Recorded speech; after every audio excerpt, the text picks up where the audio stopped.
Hello friends, welcome to my channel. आज की जो आपकी क्लास है वो है यूपी ट्रिपल एससी पैट के लिए। तो ये क्लास आपके पैट के जो फॉर्म हैं वो आपके ऑनलाइन होना शुरू हो गए और ये आपके 1 सितंबर तक चलेंगे। तो चलिए शुरू करते हैं आज की अपनी क्लास। आप सभी लोग फॉर्म को अप्लाई कर दें और ये क्लासें रेगुलर चलेंगी यूपी ट्रिपल एससी पैट की। और इसमें आपके सभी प्रीवियस ईयर क्वेश्चन हैं जो पिछली पैट की परीक्षाओं में पूछे हुए हैं या यूपी ट्रिपल एससी की किसी भी परीक्षाओं में पूछे हुए हैं। तो इसका जो सिलेबस है वो सामान्य अध्ययन, सामान्य विज्ञान, प्रारंभिक अंकगणित, तर्क एवं तर्क शक्ति, सामान्य जागरूकता, सामान्य हिंदी, सामान्य अंग्रेजी, ग्राफ एवं तालिका है। चलिए शुरू करते हैं अपनी क्लास। सबसे पहले आप हमारे चैनल को सब्सक्राइब कर लीजिए। ये आपका यूपी ट्रिपल एससी पैट का सिलेबस है जिसमें आपका 2 घंटे का पेपर, आपको 2 घंटे का समय मिलता है और आपके 100 क्वेश्चन आते हैं और 100 ही आपका पूर्णांक होता है। भारतीय इतिहास, भारतीय राष्ट्रीय आंदोलन, भूगोल, भारतीय अर्थव्यवस्था, भारतीय संविधान एवं लोक प्रशासन और आपका सामान्य विज्ञान, प्रारंभिक अंकगणित, सामान्य हिंदी, सामान्य अंग्रेजी, तर्क एवं तर्क शक्ति, सामायिकी यानी करंट अफेयर्स आपकी 10 नंबर की आती है, सामान्य जागरूकता जनरल अवेयरनेस 10 नंबर की, और अपठित हिंदी गद्यांश का विवेचन एवं विश्लेषण 10 अंक का, ग्राफ की व्याख्या एवं विश्लेषण और तालिका की व्याख्या एवं विश्लेषण, ये आपके सब 10 नंबर के 10-10 नंबर के पूछे जाते हैं। और आपकी 1/4 की नेगेटिव मार्किंग होती है। तो ये आपका यूपी ट्रिपल एससी पैट का सिलेबस है और आपके फॉर्म इसके अप्लाई होना शुरू हो गए तो आप लोग कर दीजिए। और आज इसकी ये पहली क्लास है यूपी ट्रिपल एससी पैट के लिए जिसमें आपके सभी प्रीवियस ईयर क्वेश्चन हैं। सबसे पहले आज की क्लास में हमारा इतिहास और भारतीय इतिहास में भी है सिंधु घाटी सभ्यता। सिंधु घाटी सभ्यता में सबसे पहला क्वेश्चन है कि हड़प्पा काल का इनमें से कौन सा नगर 3 भागों में विभाजित था। तो वो आपका धौलावीरा था जो गुजरात में है। डी ऑप्शन आपका करेक्ट है। हड़प्पा काल का पुरा स्थल धौलावीरा गुजरात के कच्छ के रण के मध्य स्थित दीप खड़ीर में स्थित है। धौलावीरा 3 भागों में विभाजित था। नगर के महाप्रसाद वाले भाग के उत्तर में एक विस्तृत, संपूर्ण एवं व्यापक समतल मैदान के अवशेष मिले हैं। इसके उत्तर में नगर का मध्यम भाग है जिसे पुर की संज्ञा दी गई और पूर्व में नगर का तीसरा महत्वपूर्ण भाग जिसे निचला शहर या अवम नगर कहा गया। तो आपका इसमें डी ऑप्शन करेक्ट है। नेक्स्ट क्वेश्चन है मोहनजोदाड़ो शब्द का अर्थ क्या है। तो इसका अर्थ होता है माउंड ऑफ द डेड यानी मृतकों का टीला, इसको कहते हैं। और सिंधु घाटी सभ्यता में प्राप्त बृहत स्नानागार मोहनजोदड़ो से ही प्राप्त हुआ था जिसके मध्य स्थित स्नान कुंड लगभग 7 मीटर चौड़ा, 11.88 मीटर लंबा तथा 2.43 मीटर गहरा है। सिंधु घाटी सभ्यता की लिपि भाव चित्रात्मक है। यह लिपि दाएं से बाएं ओर लिखी जाती थी। तो आपका इसमें बी ऑप्शन करेक्ट है। नेक्स्ट क्वेश्चन है सिंधु घाटी सभ्यता के बारे में इनमें से कौन सा कथन सत्य है। तो सिंधु लोग कपास का उत्पादन करने वाले पहले थे, ये कथन सही है। तो कपास भारत की आदि फसल है जिसकी खेती बहुत ही बड़ी मात्रा में की जाती है। यहाँ आर्यावर्त में ऋग्वैदिक काल से ही इसकी खेती की जा रही है। सिंधु घाटी सभ्यता के हड़प्पा निवासी कपास के उत्पादन में संसार भर में प्रथम माने जाते थे। सिंधु घाटी सभ्यता के लोगों के उत्पादनों में से कपास सबसे प्रमुख था। सिंधु घाटी सभ्यता एक प्राचीन भारतीय नगरीय सभ्यता थी। सिंधु घाटी सभ्यता के लोगों ने नगरों तथा घरों के विन्यास के लिए ग्रिड पद्धति अपनाई थी। तो आपका ए ऑप्शन करेक्ट है।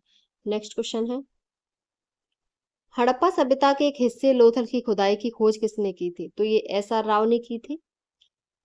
1955 में 1960 के बीच भारतीय पुरातत्व सर्वेक्षण द्वारा की गई थी लोथल की खोज। और गुजरात में स्थित लोथल की खुदाई 1957 में एस.आर. राव द्वारा की गई थी। यह स्थान हड़प्पा सभ्यता का एक हिस्सा है। तो सी ऑप्शन आपका करेक्ट है। नेक्स्ट क्वेश्चन है सिंधु सभ्यता में घोड़े की अस्थियों का अवशेष कहाँ मिला। तो ये जो मिला वो सुरकोटदा में मिला। और जहां से घोड़े की अस्थियां तथा एक कब्रगाह के अवशेष प्राप्त हुए, लोथल से घोड़ों की लघु मृण मूर्तियों के अवशेष प्राप्त हुए हैं। तो डी ऑप्शन आपका करेक्ट है। नेक्स्ट क्वेश्चन है निम्नलिखित में से कौन सा सिंधु घाटी की सभ्यता से संबंधित स्थल नहीं है। तो वो पाटलिपुत्र नहीं है। कालीबंगा, रोपड़, लुथल ये तीनों है लेकिन पाटलिपुत्र नहीं है। तो आपका इसमें जो ऑप्शन सही है वो सी ऑप्शन करेक्ट है। अब है आपका दूसरा टॉपिक। पहला हो गया सिंधु सभ्यता, दूसरा है वैदिक संस्कृति। तो उपनयन समारोह से क्या तात्पर्य है। तो इसका है बच्चे को पवित्र जनेऊ धारण कराया जाता है। सी ऑप्शन करेक्ट है। ये उपनयन समारोह में होता है। उपनयन संस्कार को यज्ञोपवीत संस्कार के नाम से भी जानते हैं। इसमें बच्चे को पवित्र जनेऊ धारण कराया जाता है। प्राचीन समय से आज के समय में इस संस्कार का स्वरूप बिल्कुल बदल चुका है। पहले इस संस्कार को शुद्धिकरण संस्कार के रूप में जानते थे। इसके उपरांत शिष्य गुरु के साथ आश्रम में रहकर शिक्षा ग्रहण करते थे। इस संस्कार के उपरांत बालकों को द्विज कहा जाता था। तो आपका इसमें जो ऑप्शन सही है वो सी ऑप्शन करेक्ट है। नेक्स्ट क्वेश्चन है, सत्यमेव जयते महावाक्य कहाँ से उद्धृत है? तो वो मुंडक उपनिषद से उद्धृत है और इसी उपनिषद में यज्ञ की तुलना टूटी नाव से की गई। मुंडकोपनिषद अथर्ववेद से संबंधित है, भारत का आदर्श वाक्य है। सत्यमेव जयते भारतीय राज्य के उत्तर प्रदेश के वाराणसी स्थित सारनाथ में 250 ईस्वी पूर्व ईसा पूर्व मौर्य सम्राट द्वारा बनाए गए सिंह स्तंभ के शिखर पर अंकित है। तो सी ऑप्शन करेक्ट है। नेक्स्ट क्वेश्चन है, वेदों के गद्य प्रकरण क्या कहलाते हैं? तो ये ब्राह्मण कहलाते हैं। बी ऑप्शन आपका करेक्ट है। वेद का पद्य भाग ऋग्वेद अथर्ववेद, वेद का गद्य भाग यजुर्वेद, गायन भाग सामवेद, संहिता मंत्र भाग और ब्राह्मण वेद ग्रंथ का गद्य में कर्मकांड की विवेचना। निम्नलिखित में से कौन सा ज्ञान के सिद्धांत पर बल देता है? तो वो उपनिषद ज्ञान के सिद्धांत पर बल देता है। डी ऑप्शन करेक्ट है। उपनिषद हिंदू धर्म का महत्वपूर्ण श्रुति ग्रंथ है। ये वैदिक वाग्मय के अभिन्न भाग हैं। इसमें परमेश्वर, परमात्मा, ब्रह्मा और आत्मा के स्वभाव और संबंध का बहुत ही दार्शनिक और ज्ञानपूर्ण वर्णन किया गया है। दुनिया के कई दार्शनिक उपनिषद को सबसे अच्छा ज्ञानकोश मानते हैं। ये संस्कृत से जुड़े हैं। 17वीं सदी में दाराशिकों ने उपनिषदों का फारसी अनुवाद शिर अकबर नाम से किया था। तो डी ऑप्शन करेक्ट है। नेक्स्ट क्वेश्चन है, ऋग्वेद में निम्नलिखित में से किस देवता की सर्वाधिक महत्ता का वर्णन है? तो वो इंद्र का। ऋग्वेद प्राचीनतम वेद है जिसमें 1028 सूक्त, 10,462 ऋचाएं। ऋग्वेद के पढ़ने वाले ऋषि को होत्र कहते हैं। इसमें सर्वाधिक वर्णन इंद्र का है। इंद्र के लिए 250 तथा अग्नि के लिए 200 ऋचाओं की रचना की गई है। तो बी ऑप्शन आपका करेक्ट है। नेक्स्ट क्वेश्चन है, प्राचीनतम वेद कौन सा है? तो वो ऋग्वेद सबसे प्राचीनतम वेद है। नेक्स्ट क्वेश्चन है, निम्नलिखित में से किस भारतीय पुरातन ग्रंथ में अपराध और अपराधी का जिक्र आता है? तो वो अर्थशास्त्र, मनुस्मृति, न्याय मीमांसा इन सभी का है। तो डी ऑप्शन आपका करेक्ट है। नेक्स्ट क्वेश्चन है, शतपथ ब्राह्मण और तैत्रीय ब्राह्मण किसके ब्राह्मण मूल पाठ है? तो ये यजुर्वेद के ब्राह्मण मूल पाठ है। डी ऑप्शन आपका करेक्ट है। नेक्स्ट क्वेश्चन है, ऋग्वेद में निहित गायत्री मंत्र किस देवता को समर्पित है? तो वो सावित्री को। ऋग्वेद के तीसरे मंडल में निहित गायत्री मंत्र सविता यानी सावित्री देवता को समर्पित है। इस मंडल की रचना विश्वामित्र ने की थी। ऋग्वेद में कुल 10 मंडल हैं। तो डी ऑप्शन आपका करेक्ट है। नेक्स्ट क्वेश्चन है, सर्वाधिक प्राचीन पुराण कौन सा है? तो वो मत्स्य पुराण है। भारतीय ऐतिहासिक कथाओं का सबसे अच्छा क्रमबद्ध विवरण पुराणों में मिलता है। इनकी संख्या 18 है, जिनमें से 5 मत्स्य, वायु, विष्णु, ब्राह्मण, भागवत पुराण है। पुराणों में मत्स्य पुराण सबसे प्राचीन एवं प्रामाणिक है। तो आपका ए ऑप्शन करेक्ट है। अगला क्वेश्चन है, निम्न में से कौन सा उपवेद नहीं है? तो योग वेद कोई उपवेद नहीं है। तो आपका डी ऑप्शन करेक्ट है। उपवेद कौन से हैं? धनुर्वेद, शस्त्र शास्त्र, आयुर्वेद उपवेद है। नेक्स्ट क्वेश्चन है, वैदिक देवता इंद्र किसके देवता हैं? तो वे वर्षा व चक्रवात के हैं। ऋग्वैदिक लोग प्राकृतिक शक्तियों का मानवीकरण कर उसकी पूजा करते थे। देवों की पूजा की प्रधान विधि थी स्तुति पाठ करना एवं यज्ञ में बलि चढ़ाना। प्रारंभ में आर्यों के प्रमुख देवता वरुण थे, लेकिन ऋग्वेद के रचना काल तक इंद्र सर्व प्रमुख देवता हो गए। इंद्र युद्ध का नेता, दुर्गों को तोड़ने वाला तथा वर्षा एवं चक्रवात के देवता माने जाते हैं। तो आपका C option correct. Next question है, बौद्ध धर्म आपका टॉपिक है। गौतम बुद्ध से जीवनी एवं शिक्षाएं। तो पहला है, गौतम बुद्ध ने किसमें धम्म चक्र प्रवर्तन सूत्र यानी धर्म चक्र प्रवर्तन सूत्र का उपदेश दिया? तो ये सारनाथ में दिया। डी ऑप्शन आपका करेक्ट है। नेक्स्ट क्वेश्चन है, उस स्थान का नाम बताएं जहां बौद्धों की मान्यता के अनुसार गौतम बुद्ध ने अपनी मृत्यु के बाद परिनिर्वाण प्राप्त किया। तो वो कुशीनगर है।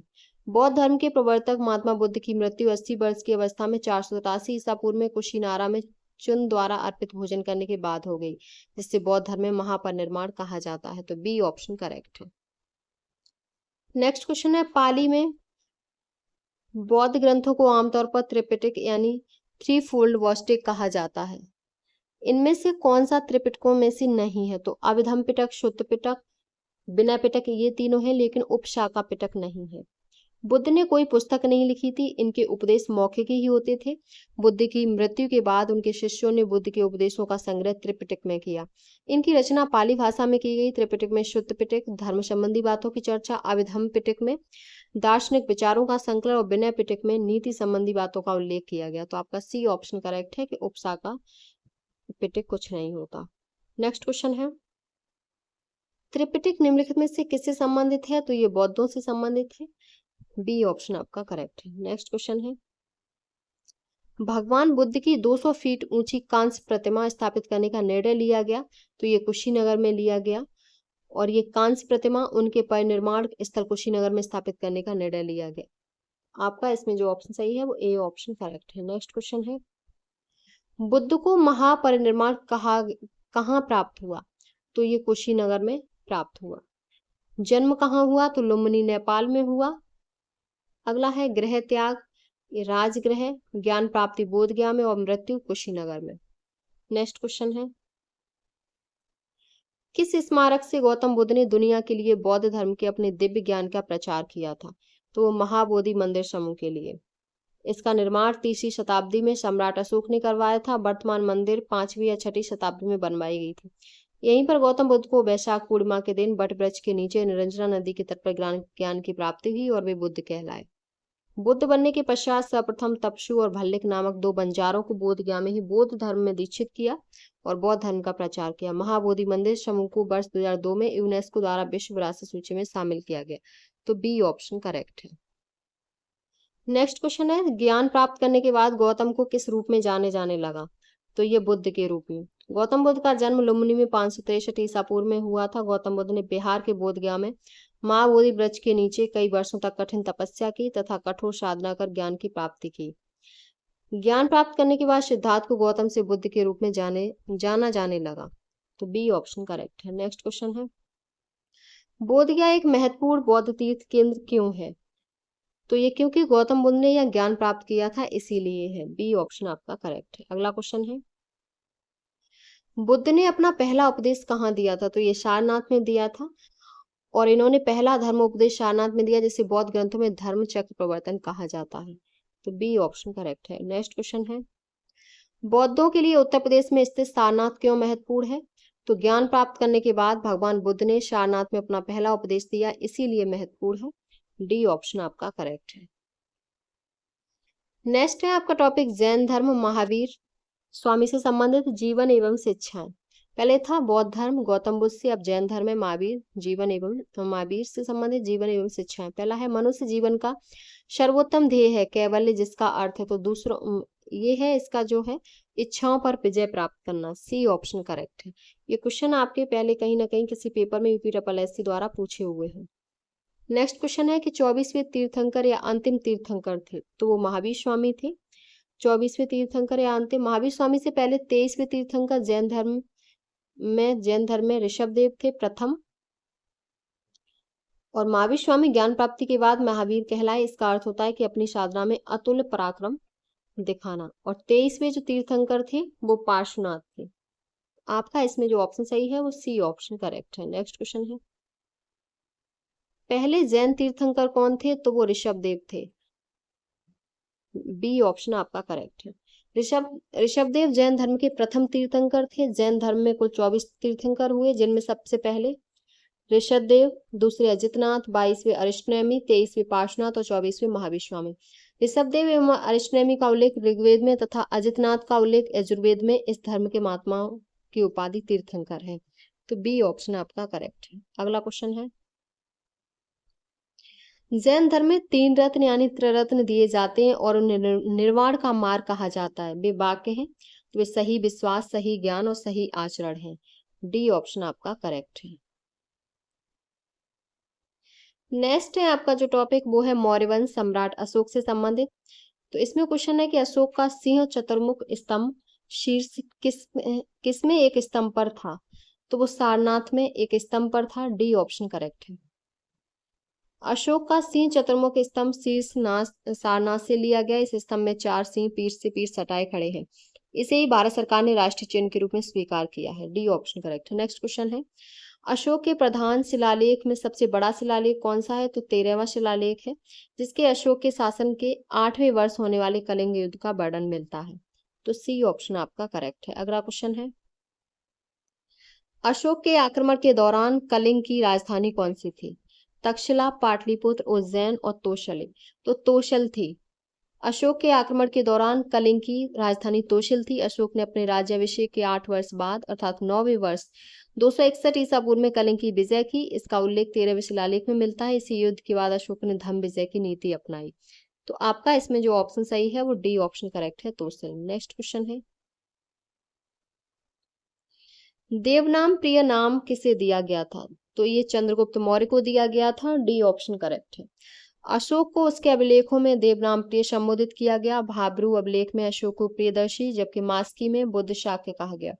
अशोक के नाम का उल्लेख 4 अभिलेखों में मिलता है। ये अभिलेख मास्की, गुर्जरा, नैतुर और उडेगोलम है। जूनागढ़ के अभिलेख में भी अशोक का नाम है। तो बी ऑप्शन आपका करेक्ट है। नेक्स्ट क्वेश्चन है, सम्राट अशोक का कौन सा शिलालेख कलिंग पर उनके विजय का उल्लेख करता है? तो वो 13वां है, जिसमें से 13वां अभिलेख सबसे बड़ा माना जाता है। सम्राट अशोक द्वारा कुल 14 अभिलेख प्राप्त हुए, 13वां सबसे बड़ा माना जाता है। और 13वें अभिलेख में सम्राट अशोक द्वारा कलिंग पर उनके विजय का उल्लेख करता है तथा अशोक की धम्म की जीत ग्रीक राजाओं एंटियो एंटियोकस ऑफ सीरिया, मिस्र के टॉलमी, सिकंदर के एपिरस पर हुई। तो डी ऑप्शन करेक्ट है। नेक्स्ट क्वेश्चन है, अशोक के कौन से शिलालेख में ब्राह्मी लिपि का प्रयोग नहीं किया गया था? तो शाहबाजगढ़ी में। शाहबाजगढ़ी एक गांव व ऐतिहासिक स्थल है जो पाकिस्तान के मर्दान जिले में स्थित है। यह स्थल 3वीं शताब्दी में सम्राट अशोक द्वारा स्थापित शिलालेख के लिए प्रसिद्ध है। इस शिलालेख में खरोष्ठी लिपि का प्रयोग किया गया है। 30 जनवरी 2004 में यूनेस्को द्वारा इस ऐतिहासिक स्थल को विश्व विरासत घोषित इस सूची में शामिल किया गया। तो बी ऑप्शन करेक्ट है। नेक्स्ट क्वेश्चन है, निम्नलिखित में से मौर्य कला का सर्वोत्तम प्रतिमान कौन सा है? स्तंभ, स्तूप, चैत्य और बारादरी। तो स्तंभ है आपका इसमें ए ऑप्शन करेक्ट है, स्तंभ। नेक्स्ट क्वेश्चन है, निम्नलिखित में से कौन सा अशोक के साम्राज्याधीन नहीं था? तो वो कामरूप नहीं था। कर्नाटक के मौस्की अभिलेख तथा गुर्जर के गुर्जर अभिलेख से यह ज्ञात होता है कि अशोक का साम्राज्य कर्नाटक तथा गुर्जर तक विस्तृत था। अशोक का कश्मीर पर भी अधिकार था। उसने यहाँ अनेक अभिलेख भी बनवाए। कलर्ण की राजतरंगिणी के अनुसार अशोक की मृत्यु के बाद जब केंद्रीय सत्ता कमजोर पड़ने लगी, तब उसके राज प्रतिनिधि जालोक ने अपनी स्वतंत्रता की घोषणा कर कश्मीर को मौर्य साम्राज्य से अलग कर दिया। कामरूप असम का पुराना नाम है। यह अशोक के साम्राज्याधीन नहीं था। तो डी ऑप्शन करेक्ट है। नेक्स्ट क्वेश्चन है, बृहद सांची स्तूप किस काल से संबंधित है? तो ये मौर्य काल से संबंधित है। सांची मध्य प्रदेश की राजधानी भोपाल में स्थित है। यह अर्धवृत्त या कटोरी की आकृति का बना है। तो डी ऑप्शन करेक्ट है। नेक्स्ट जो है वो है आपका टॉपिक, वो आपका गुप्त वंश, यानी कि गुप्त वंश, समुद्रगुप्त, चंद्रगुप्त द्वितीय। तो इसमें क्वेश्चन है, खगोलविद बराहमिहिर और कवि कालिदास किसके दरबार का हिस्सा थे? तो विक्रमादित्य के दरबार का हिस्सा थे। ए ऑप्शन करेक्ट है।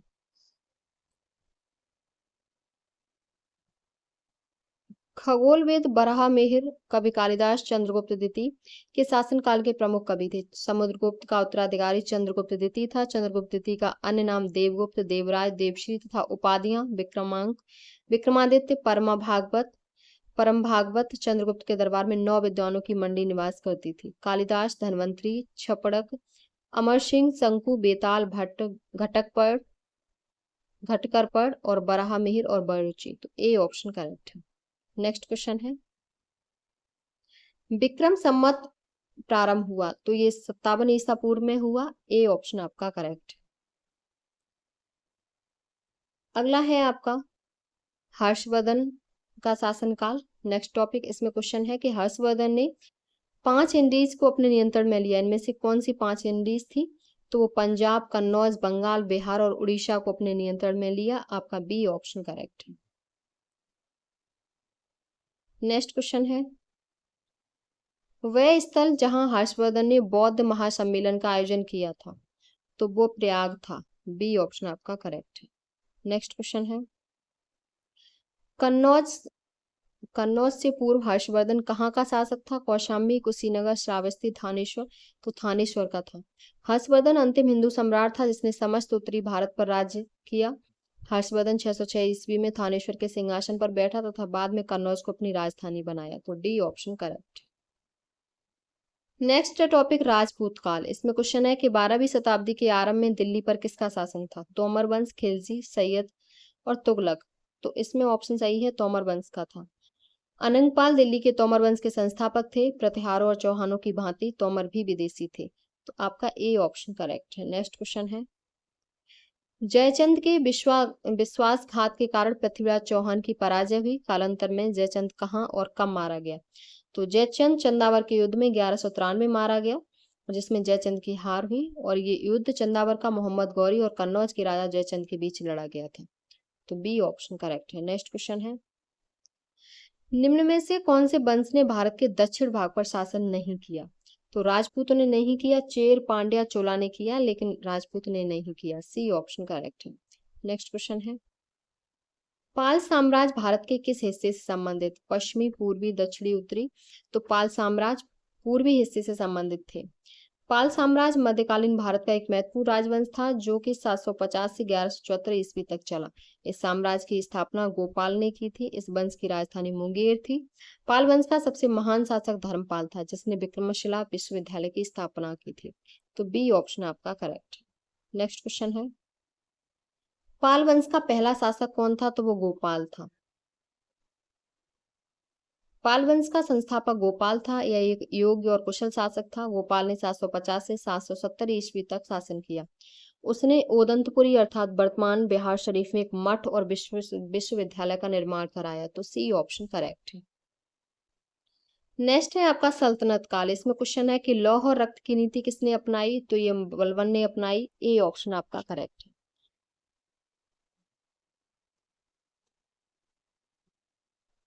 किसके शासनकाल में इब्न बतूता भारत आया? तो मोहम्मद बिन तुगलक के शासनकाल में भारत आया। वह मोरक्को का निवासी था। इसका मूल नाम शेख फतह अबू अब्दुल्ला या अब्दुल्ला मोहम्मद बिन बतूता था।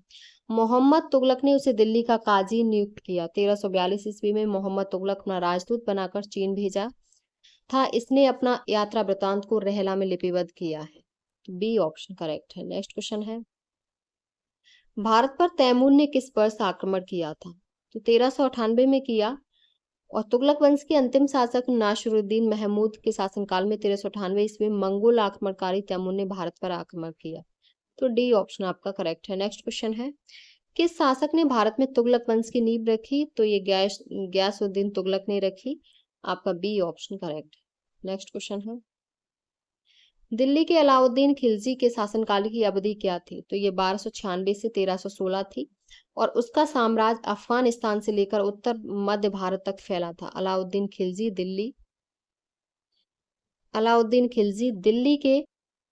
दिल्ली के खिलजी वंश का दूसरा शासक था। अलाउद्दीन खिलजी के प्रमुख विजय बयान, गुजरात विजय 1298 में, जैसलमेर विजय 1299, रणथंभौर 1301 और चित्तौड़ आक्रमण 1303 में था। नेक्स्ट क्वेश्चन है, खिज्र खान निम्नलिखित में से किस राजवंश से संबंधित था? तो सैयद वंश से। खिज्र खान दिल्ली सल्तनत के सैयद वंश का संस्थापक था। इसने मंगोल आक्रमणकारी तैमूर को सहयोग प्रदान किया। बदले में तैमूर ने इसे लाहौर, मुल्तान और दीपालपुर की सूबेदारी सौंपी।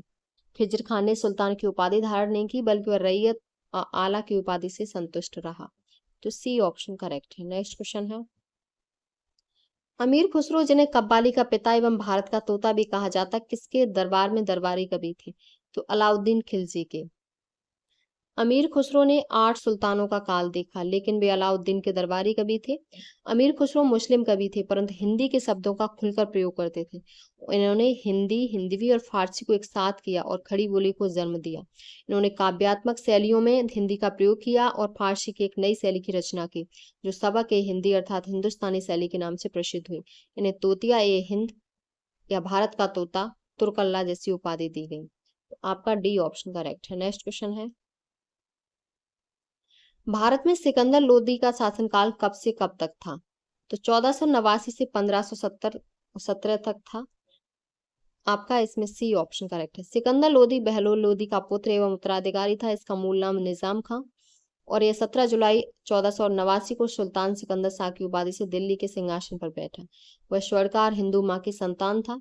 धार्मिक दृष्टि से सिकंदर लोदी असहिष्णु था। गले की बीमारी के कारण 21 नवंबर 1517 को इसकी मृत्यु हो गई। तो आपका इसमें सी ऑप्शन करेक्ट है। नेक्स्ट क्वेश्चन है, अलाउद्दीन खिलजी द्वारा बनाया गया प्रसिद्ध अलाई दरवाजा कहाँ स्थित है? तो ये नई दिल्ली में है और इसका निर्माण खिलजी वंश के दूसरे शासक अलाउद्दीन खिलजी द्वारा 1311 ईस्वी में करवाया गया। तो बी ऑप्शन करेक्ट है। नेक्स्ट क्वेश्चन है, दिल्ली में कुतुब मीनार दुनिया का सबसे ऊंचा ईंट का बना मीनार है। इनमें से कौन से राजा ने इस निर्माण में योगदान नहीं दिया? तो फिरोज शाह तुगलक, कुतुबुद्दीन ऐबक, इल्तुतमिश ने दिया, लेकिन अलाउद्दीन खिलजी ने नहीं दिया। सी ऑप्शन आपका करेक्ट है। नेक्स्ट क्वेश्चन है, तारीख ए फिरोजशाही के लेखक हैं। तो वो जियाउद्दीन बर्नी हैं। जियाउद्दीन बर्नी एक इतिहासकार था। यह अलाउद्दीन खिलजी, मोहम्मद बिन तुगलक और फिरोज शाह तुगलक की शासनकाल का जिक्र किया। इसकी प्रसिद्ध कृति तारीख ए फिरोजशाही है। इसमें अलाउद्दीन खिलजी की आर्थिक नीति की व्यापक जानकारी मिलती है। आपका ए ऑप्शन करेक्ट है। नेक्स्ट क्वेश्चन है, निम्नलिखित में से कौन दिल्ली सल्तनत के इतिहास का लेखक नहीं था? तो अब्बास खां शेरवानी नहीं था। अब्बास खां शेरवानी मुगल काल का लेखक था, न कि दिल्ली सल्तनत का। तो इसने शेरशाह के जीवन चरित्र और शासन प्रबंध पर प्रकाश डाला है। तो आपका इसमें जो ऑप्शन सही है वो आपका ए ऑप्शन करेक्ट है।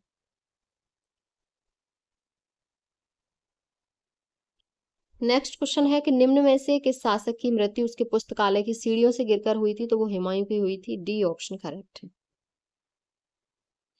बाबर का पुत्र नसरुद्दीन हुमायूं 1530 ईस्वी में मुगल वंश की गद्दी पर बैठा। गद्दी पर बैठने से पूर्व हुमायूं बदख्शां प्रदेश का सूबेदार था। वर्ष 1539 ईस्वी में चौसा का युद्ध हुमायूं एवं शेर खां के बीच हुआ, जिसमें हुमायूं पराजित हुआ। इस युद्ध के बाद शेर खां ने शेरशाह की पदवी ग्रहण की। इसके बाद बिलग्राम के युद्ध यानी कन्नौज के युद्ध में 1540 ईस्वी में हुमायूं एक बार फिर से शेर खां से पराजित हुआ और वह सिंध चला गया, जहां पर 15 वर्षों तक निर्वासित जीवन व्यतीत किया। और 1555 ईस्वी में हुमायूं ने पंजाब के सुशासक सिकंदर को पराजित किया, पुनः दिल्ली की मुगल वंश की गद्दी पर बैठा और 1556 में हुमायूं की मृत्यु उनके दीनपना भवन में स्थित पुस्तकालय की सीढ़ियों से गिरकर हो गई। तो आपका इसमें डी ऑप्शन करेक्ट था, हुमायूं। नेक्स्ट क्वेश्चन है, किस वर्ष बाबर ने सुल्तान इब्राहिम लोदी को पानीपत की लड़ाई में पराजित किया? तो 1526 में। बी ऑप्शन आपका करेक्ट है। नेक्स्ट क्वेश्चन है, निम्नलिखित में से किस मुगल सम्राट द्वारा आगरा के किले का निर्माण किया गया? तो ये अकबर द्वारा। आगरे के किले का निर्माण 1565 से 73 ईस्वी में मुगल बादशाह अकबर द्वारा किया गया। यह किला 3,80,000 वर्ग मीटर में फैला हुआ है, जिसका निर्माण लाल बलुआ पत्थर से किया गया, इसीलिए इसे आगरा का लाल किला कहा जाता है। यह किला सन 1983 में यूनेस्को द्वारा विश्व धरोहर स्थल में शामिल किया गया है। बी ऑप्शन आपका करेक्ट है। नेक्स्ट क्वेश्चन है, मुगल शासन के दौरान एक कोतवाल की सही भूमिका क्या थी? तो कानून और व्यवस्था बनाए रखना था। डी ऑप्शन आपका करेक्ट है। नेक्स्ट क्वेश्चन है कि बिहार राज्य के सासाराम शहर में निम्नलिखित में से किस प्राचीन सम्राट का मकबरा स्थित है? तो शेरशाह सूरी का। सी ऑप्शन आपका करेक्ट है। नेक्स्ट क्वेश्चन है, मुगल वंश के पहले सम्राट बाबर ने अपनी देसी भाषा चगताई तुर्की में अपनी आत्मकथा लिखी। इस पुस्तक का नाम क्या है? तो इसका बाबरनामा है। मुगल वंश का वास्तविक संस्थापक जहरुद्दीन मोहम्मद बाबर तुर्की की चगताई शाखा से थे, जिसका संबंध मंगोल नेता चंगेज खान से था। बाबर अपनी आत्मकथा स्वयं लिखा, जिसको तुजो के बाबरी या बाबरनामा के नाम से जाना जाता है।